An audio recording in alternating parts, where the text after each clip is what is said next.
কংগ্রেস সেবা দলের প্রতিষ্ঠাতা তথা বিশিষ্ট স্বাধীনতা সংগ্রামী ডক্টর নারায়ণ সুব্বা রাও হার্ডিকারের প্রয়াণ দিবস যথাযোগ্য শ্রদ্ধার সঙ্গে পালিত হল আগরতলায়। প্রদেশ কংগ্রেস ভবনে তার প্রতিকৃতিতে পুষ্পস্তবক অর্পণ করে শ্রদ্ধা জানালেন দলীয় নেতৃত্ব ও কর্মীরা। কংগ্রেস সেবা দলের প্রতিষ্ঠাতা বিশিষ্ট স্বাধীনতা সংগ্রামী ডক্টর নারায়ণ সুব্বা রাও হার্ডিকারের প্রয়াণ দিবস যথাযোগ্য মর্যাদায় পালিত হল আগরতলায়।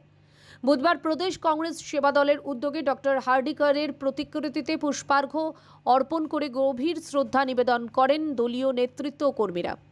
স্বাধীনতা আন্দোলন থেকে শুরু করে দেশ সেবায় তাঁর অনন্য অবদান এবং কংগ্রেস সেবা দলকে একটি শক্তিশালী স্বেচ্ছাসেবী শক্তি হিসেবে গড়ে তোলার ঐতিহাসিক ভূমিকাকে এদিন শ্রদ্ধার সঙ্গে স্মরণ করা হয়। প্রাকৃতিক দুর্যোগ, নানা ধরনের দুর্যোগপূর্ণ পরিস্থিতিতে ভারতীয় সেবা দল, কংগ্রেসের এই সংগঠন, তারা মানুষের পাশে থেকে সেবামূলক কর্মসূচি তারা চালিয়ে যাবে এবং দেশ গঠনে একটা গুরুত্বপূর্ণ ভূমিকা ছাত্র যুবকদের সাথে মিলেমিশে এটা তারা পালন করবে।